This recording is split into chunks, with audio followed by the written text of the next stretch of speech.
Evangelio, ¿verdad? Y entonces vamos a encontrar allí esta porción de Mateo capítulo 8 y vamos a concentrarnos en los versículos 18 al 22 en esta mañana. Mateo 8, del 18 al 22, y me gustaría leer la palabra del Señor, la palabra santa e infalible de nuestro Dios. Entonces lo voy a leer en voz alta y ustedes siguen con atención la lectura. Mateo 8, versículo 18. Viéndose Jesús rodeado de mucha gente, mandó pasar al otro lado. Y vino un escriba y le dijo: Maestro, te seguiré a donde quiera que vayas.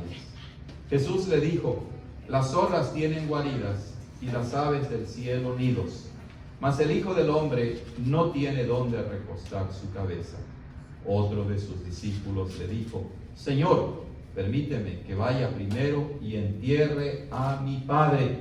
Jesús le dijo: sígueme, deja que los muertos entierren a sus muertos.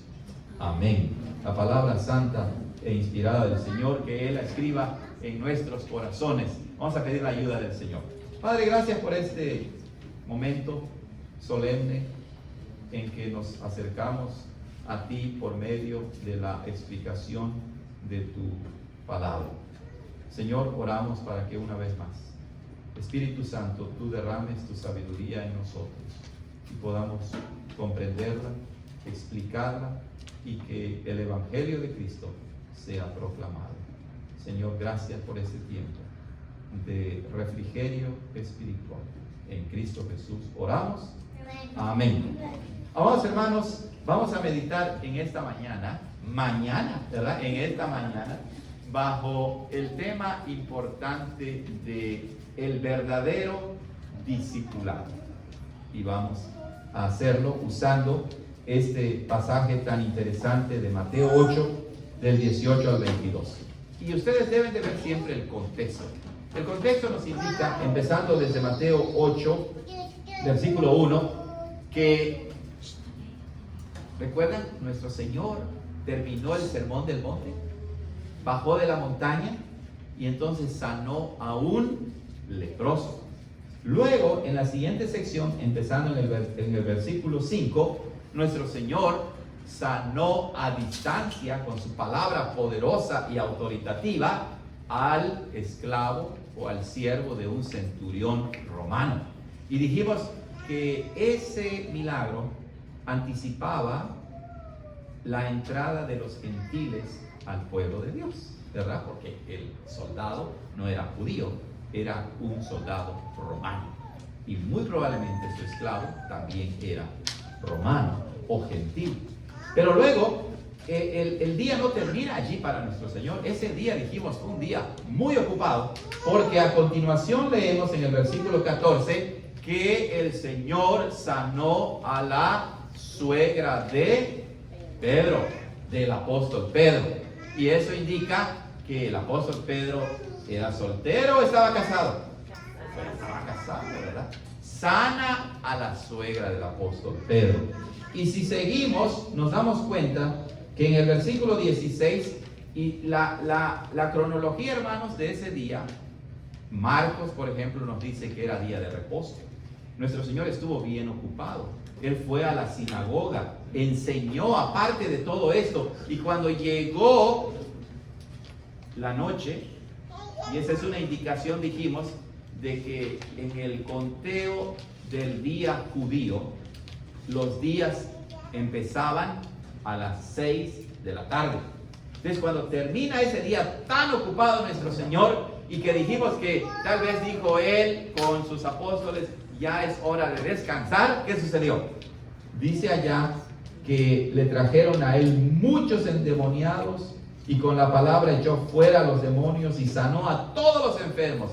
Imagínense, fue un día súper ocupado para el Señor, en el que nuestro Señor reveló su autoridad, su poder, en que Él reveló, ¿verdad?, que Él es compasivo también. Y hermanos, ¿qué sucede cuando hay alguna actividad en nuestra iglesia, en nuestras propias vidas o familias, que nos demanda mucho esfuerzo físico y los resultados son buenos, son bonitos, pues nos llena, nos embarga la emoción, el sentimiento y nos sentimos animados para continuar.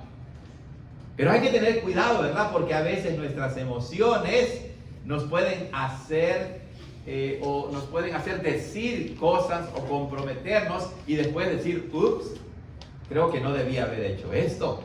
Debía haber sido un poco más prudente, sabio, para no comprometerme con algo así. Y parece que una de las razones por las cuales Mateo sigue este orden es precisamente que la gente estaba tan entusiasmada, la gente estaba tan emocionada por los milagros de nuestro Señor que, hermanos, leemos ahora en nuestro pasaje que la gente seguía rodeando a Jesús.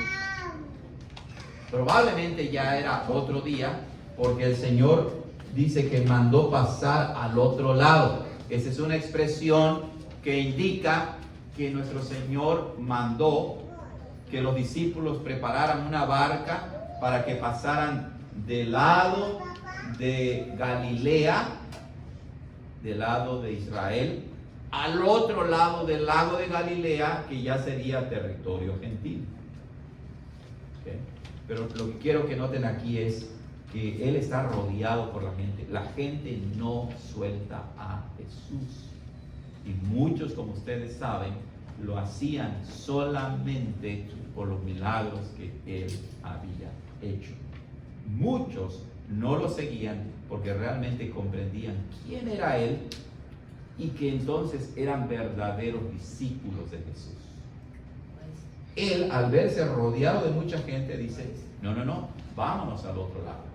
Es bien interesante ya esa expresión, porque indica que nuestro Señor, a diferencia de nosotros, ¿verdad? Y a diferencia de muchos falsos pastores y predicadores y maestros que se dejan llevar por las multitudes y quieren fama y quieren reputación, nuestro Señor dice, no, ya he ministrado aquí, es necesario, como Él dice también en otro momento, es necesario que a otros también les llevemos el Evangelio. Y entonces nuestro Señor manda, noten la expresión, manda, Él ordena a sus discípulos que preparen una barca para que pasen al otro lado del lago de Galilea. Bueno, antes que eso sucediera, dice el versículo 19, vino un escriba y le dijo, maestro, te seguiré a donde quiera que vayas. Noten, el entusiasmo es impresionante. Mucha gente ahora se compromete y le dice al Señor, yo quiero seguirte. Y este hombre que se acerca a Jesús no es cualquier hombre. Es un escriba, es un levita, es un doctor de la ley, es un estudiante de la ley. Y este levita, este escriba, este estudiante de la ley de Dios, es alguien que muy probablemente tenía un entendimiento incorrecto del Mesías, del Salvador. Tenía un entendimiento nacionalista, como muchos judíos lo tenían, incluso los propios discípulos que pensaban que Jesús iba a llegar y entonces iba a hacer guerra contra los romanos y los iba a liberar de la esclavitud romana, del imperio romano. Y él viene y le dice a Jesús impresionantemente, maestro, te seguiré a donde quiera que vayas. ¿Qué escriba iba a hacer eso? Dejar a los doctores de la ley, a los maestros de la ley, judíos en sus sinagogas, tenían sus escuelas, ¿verdad? Tenían sus estudiantes, tenían sus grupos, y era una costumbre que los estudiantes en ese tiempo, a donde fuera el maestro, iban detrás de ellos y escuchaban la enseñanza que impartía. Pero aquí es algo interesante porque este levita sabía que si seguía a Jesús, él sería expulsado de la sinagoga. Sabía que el riesgo que correría era grande en un sentido. Pero él, entusiasmado, va y le dice a Jesús, maestro, te seguiré a donde quiera que vayas. Noten cómo él reconoce a Jesús como un maestro. y esa sería una traducción, ¿verdad?, del arameo que ellos hablaban, que era rabí. Le estaba diciendo rabí, él era un rabino. Está reconociendo a Jesús de modo tal que lo pone al igual e incluso por encima de sus propios rabinos o maestros de la ley, porque los deja a ellos para seguir a Jesús. ¡Qué interesante! Un escriba se compromete a seguir a Jesús a donde quiera que fuera el maestro. ¿De veras? A donde quiera. A veces somos así. Nos entusiasmamos, ¿verdad?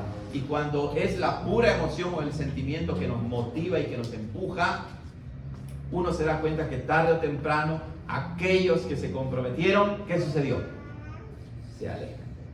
Se dan cuenta porque no miden, no calculan el costo del discipulado. Jesús lo dice, ¿verdad?, cuando habla acerca de la guerra. Bueno, ¿qué rey, verdad, sería aquel que se va a enfrentar contra otro rey mucho más poderoso? Tiene primero que calcular, ver cuántos soldados tiene, porque si no hace un buen cálculo, a la primera será derrotado. O el que construye también tiene que hacer un cálculo y decir, voy a empezar a construir para que pueda terminar. Pero si no tiene lo suficiente, avergonzado, dejará tirada allí su construcción. Parece que algo así pasó a ese escriba. ¿Realmente quiere seguir a Jesús? Y Jesús, como Él es Dios, Él pudo ver las intenciones, los pensamientos de este escriba, pudo leer su corazón, por así decirlo, porque Jesús le responde así. Jesús le dijo, claro que sí, sígueme, estoy bien contento de que lo hagas. ¿Eso le dijo Jesús?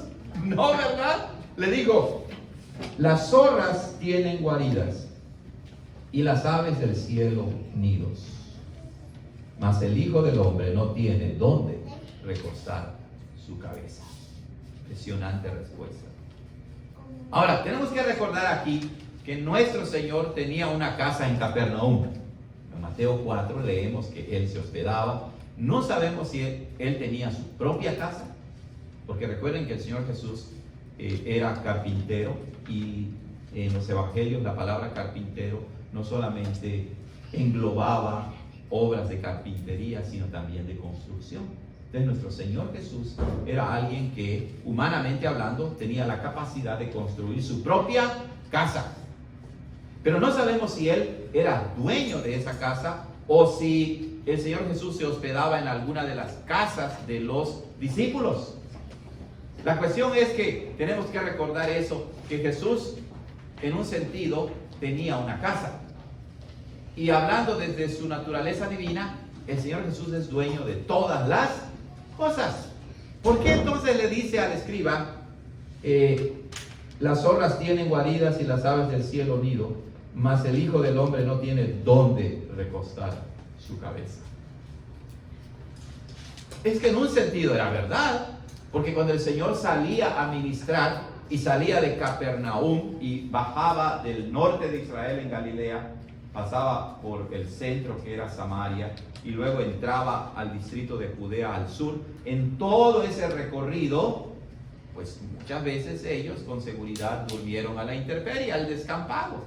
Es decir, no siempre habían hoteles, ¿verdad?, posadas donde pudieran hospedarse. Entonces ellos tenían que dormir en el campo. Entonces parece que la idea que Jesús le plantea al escriba es la siguiente: el ministerio del Señor Jesucristo exige tanto que no siempre va a estar en su casa.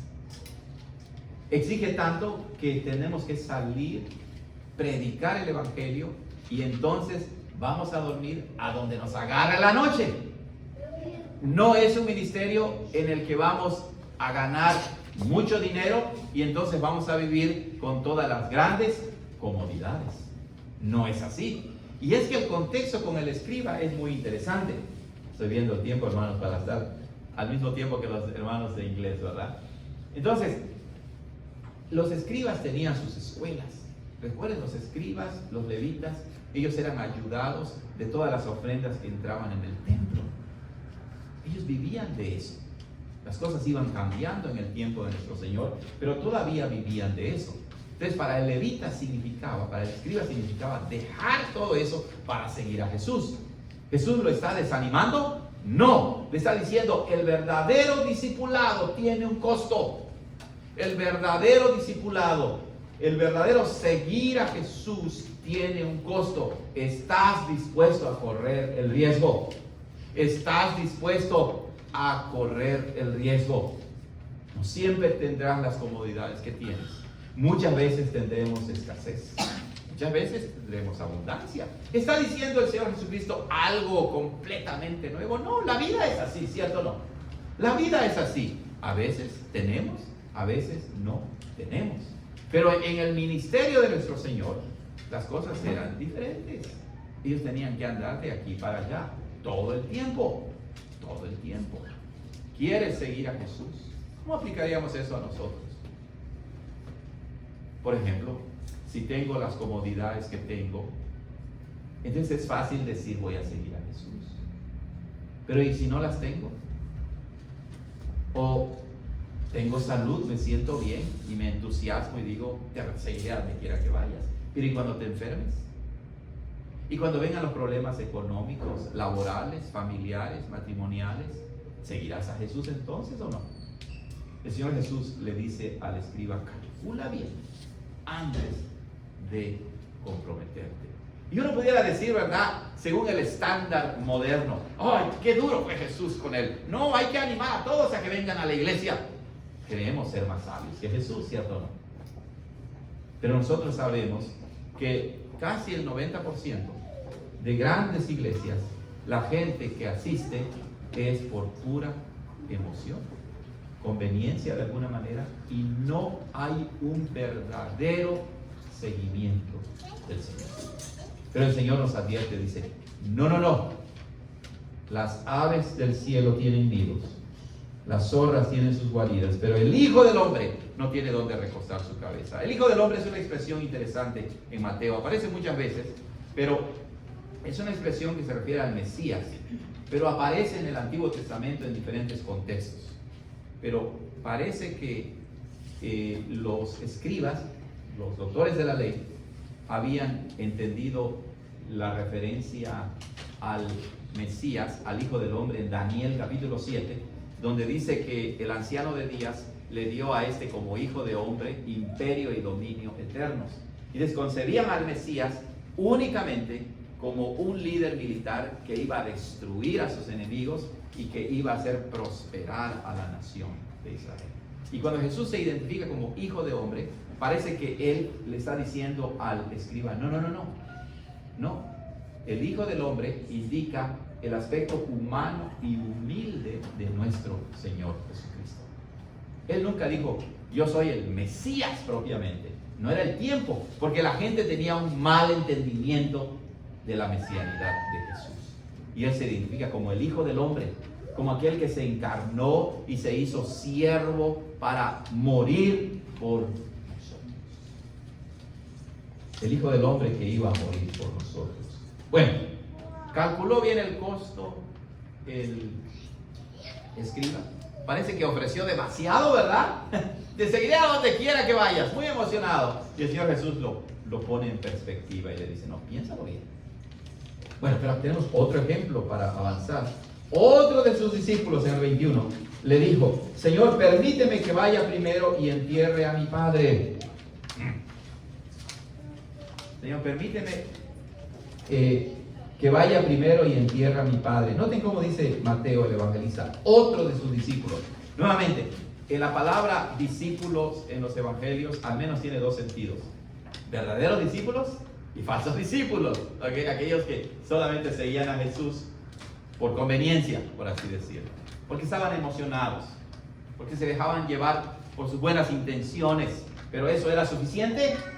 No. Y bueno, él viene, y a diferencia del escriba que ofrece mucho, este que viene ofrece poco y le pone una condición a Jesús. El otro no puso ninguna condición, pero Jesús lo pone en perspectiva. Y este que viene parece que le pone una condición a Jesús y le dice, Señor, permíteme que vaya primero y entierre a mi padre. Noten cómo dice Mateo el evangelista, otro de sus discípulos. Nuevamente, en la palabra discípulos en los evangelios al menos tiene dos sentidos: verdaderos discípulos y falsos discípulos. Aquellos que solamente seguían a Jesús por conveniencia, por así decirlo, porque estaban emocionados, porque se dejaban llevar por sus buenas intenciones. Pero eso era suficiente? No. Y bueno, él viene, y a diferencia del escriba que ofrece mucho, este que viene parece que le pone una condición a Jesús y le dice, Señor, permíteme que vaya primero y entierre a mi padre. ¿Qué estaba diciendo este hombre? Es una declaración interesante en Mateo, pero aparentemente era una expresión judía, hebrea, para decir: Señor, sabes, mi padre está avanzado en edad. Mis padres ya están grandes. Primero deja que ellos mueran para que después yo vaya y te siga. Eso le estaba diciendo este hombre. ¿Estaba mal en un sentido? ¿Es malo cuidar de los padres? No, no está mal cuidar de los padres. ¿Qué está mal entonces con este hombre? Bueno, al parecer, lo que está mal es la prioridad que él tiene. Y es que sí, hermanos, cuando Jesús llega a tu vida y Él te transforma, como lo hizo con Pablo, por ejemplo, de manera bien dramática, ¿verdad? O cuando Él llamaba a sus discípulos. ¿Lo recuerdan? Cuando Él llamó a Mateo, por ejemplo, cuando llamó a Pedro, a Jacobo y a Juan. Dice que estaban en la barca con sus padres y ¿qué hicieron? Inmediatamente dejaron todo y siguieron a Jesús. ¿Abandonaron a sus padres? No. Pero la prioridad en ellos fue ¿quién? El Señor Jesucristo. Y es que cuando Él viene a nuestras vidas y nos transforma y proclamamos que Él es nuestro Señor y nuestro Salvador, lo que estamos diciendo: tú eres la prioridad de mi vida. Tú eres lo más importante en mi vida. Y no debe haber nada ni nadie que nos impida seguir a Jesús. La respuesta de Jesús es tajante. Él le dice, Jesús le dijo: sígueme, deja que los muertos entierren a sus muertos. ¡Wow! Impresionante. Deja que los muertos entierren a sus muertos. Nuevamente, uno ofrece mucho a Jesús, casi impresionando a Jesús. Soy un levita, soy un escriba, un estudiante de la ley. Mira, Jesús, aquí estoy. Qué ventaja, ¿verdad? Qué beneficio le iba a traer a Jesús. No, Jesús dice: no. Cuidado. Y luego viene este que pues le pone condiciones. Y Jesús le dice: tampoco es así. El verdadero discipulado es uno que calcula el costo y es uno que pone en primer lugar ¿a quién? A Dios. Así es. Eso no quiere decir de ninguna manera que entonces voy a abandonar a mi esposa o a mis hijos o a mis padres, ¿verdad? O mis responsabilidades. No.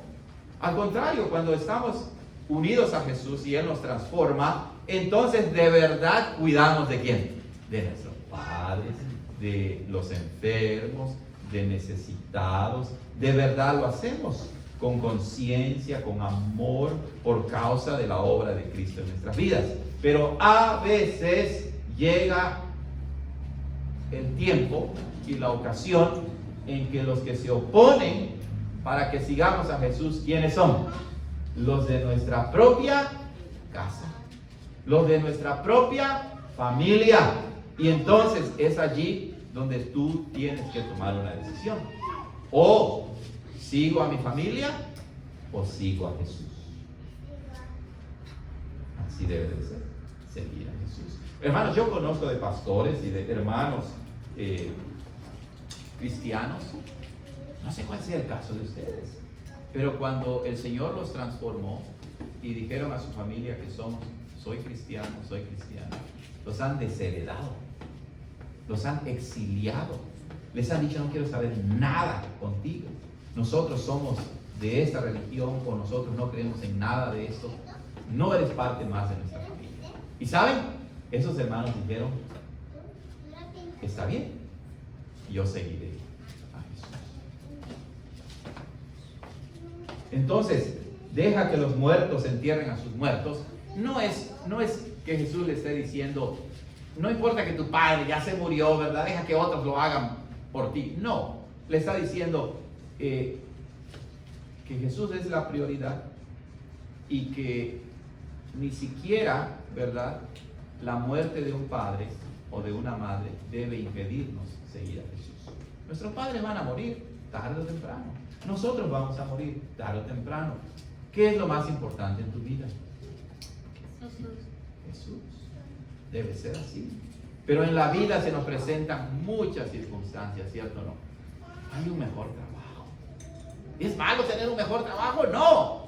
Pero si ese trabajo te aleja de Jesús, si ese trabajo te aleja de tu familia, de tus responsabilidades, si te aleja del reino de Dios, ¿verdad? Hablamos con los jóvenes, ¿verdad? Siempre les decimos cuando se casen, no se vayan a casar con alguien que los aleje de la iglesia. No, tienen que casarse con alguien que ame al Señor y que juntos sirvan al Señor. Y la gran pregunta es, ¿qué clase de discípulo eres tú? ¿Qué clase de discípulos somos nosotros? ¿Qué clase de discípulos es nuestra pequeña congregación Valle de Gracia? ¿Somos de aquellos que ofrecemos demasiado y después nos echamos para atrás? ¿O somos de aquellos que ofrecemos muy poquito y condicionamos a Jesús? Y esto, hermanos, es un problema que sucede en muchísimas iglesias. Muchas iglesias que no aplican la enseñanza de Jesús y entonces crean problemas innecesarios en sus iglesias. Un ejemplo. Bueno, sucede que, digamos así, un futbolista famoso se hizo cristiano. Y entonces va a una iglesia y apenas lo ven entrar, el pastor casi le dice, ven y predica tú. ¿Cierto o no? Sí. Le dejan el cargo de la iglesia prácticamente. Oye, ¿por qué vas a esa iglesia? Es que allí va el beisbolista. Es que allí asiste, ustedes pónganle nombre, ¿verdad? Messi, ahí va. Y entonces ellos que son bebés espiritual, supongamos que alguien de verdad es convertido, alguien que apenas está naciendo, lo ponen como líder de una iglesia. Tengamos cuidado. Y hay hermanos en iglesias sencillos, humildes, pero bien comprometidos, que los tienen que relegados por allí. ¿Está bien eso? No. Nosotros tenemos que tener la sabiduría de Jesús, calcular bien el costo del verdadero discipulado. Y claro, ¿está en nosotros la fuerza para ser verdaderos discípulos de Jesús? No, nosotros somos débiles. Nosotros no podemos, tenemos que decirle al Señor, Señor, hazme un verdadero discípulo tuyo. Que no ofrezca lo que no tengo, pero que tampoco sea de Monterrey. ¿Verdad? Bueno, ¿cómo que de Monterrey? Bueno, para los que no lo saben, que sea que codo, ¿verdad? Y nunca querramos hacer nada, ¿ok? Sino que digamos, Señor, transfórmame, límpiame, hazme una nueva criatura y toda mi vida debe de ser para Cristo. Sí, hasta cuando lavas los trastes. Sí, hasta cuando cortas el pasto. Sí, hasta cuando haces cambio de aceite. ¿Verdad? Todo lo debemos hacer como cristianos. Porque toda nuestra vida debe estar al servicio del Señor. Ayúdanos, Señor, digámosle. Ayúdame para ser un verdadero discípulo tuyo. Porque yo no puedo. El verdadero discipulado es el que Jesús mismo nos enseña. Amén. Bueno, vamos a terminar con una palabra de oración. Y a ver si puedo sacar la grabadora. Y aquí de mi bolsa que se va hasta el fondo. Aquí está. Muy bien, oremos al Señor. Padre, gracias por tu palabra que nos confronta de verdad. Que es la palabra autoritativa de nuestro Señor. Y nos hace ver dónde estamos nosotros en nuestra relación contigo. ¿Realmente te amamos? ¿Realmente te seguiremos? Bajo cualquier circunstancia en que nos encontremos, o te pondremos condiciones. Ayúdanos para que seamos como tú, porque tú eres nuestro ejemplo perfecto, que tú te sometiste a la voluntad de tu Padre y la cumpliste e incluso moriste por nosotros. Ayúdanos pues a amar a tu iglesia, a amar a los cristianos, a amar el reino de Dios, a amar la causa de Cristo y dedicar toda nuestra vida y esfuerzo para el extendimiento del reino de Dios. En Cristo Jesús te lo pedimos. Amén. Muy bien, hermanos, continuamos ahora y creo que vamos a buen tiempo. Aquí está mi boletín. Y vamos a cantar un bello himno, el número 300, Sublime Gracia. Cantemos Sublime Gracia. Número 300. Pónganse de pie los que puedan, por favor, y cantemos al Señor.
Continuar recibiendo la bendición del Señor. En esta ocasión proviene de Números capítulo 6. Seguramente ustedes ya saben que es la bendición sacerdotal, ¿verdad? Números capítulo 6. Todos los niños, preparémonos para recibir la bendición del Señor. Amados hermanos, Jehová te bendiga y te guarde. Jehová haga resplandecer su rostro sobre ti y tenga de ti misericordia. Jehová alce sobre ti su rostro y ponga en ti paz. Amén. Amén. Cantemos el número 624, a Dios el Padre Celestial.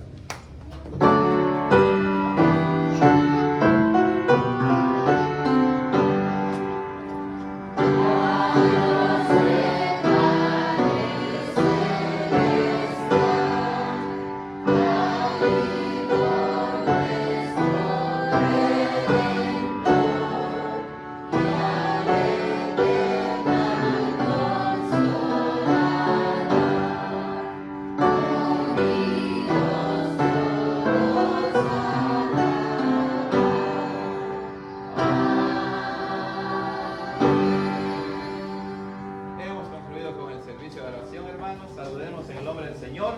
Recuerden, 11:30 empieza la escuela dominical. Allá hay café, hay galletas, podemos convivir un rato, platicar.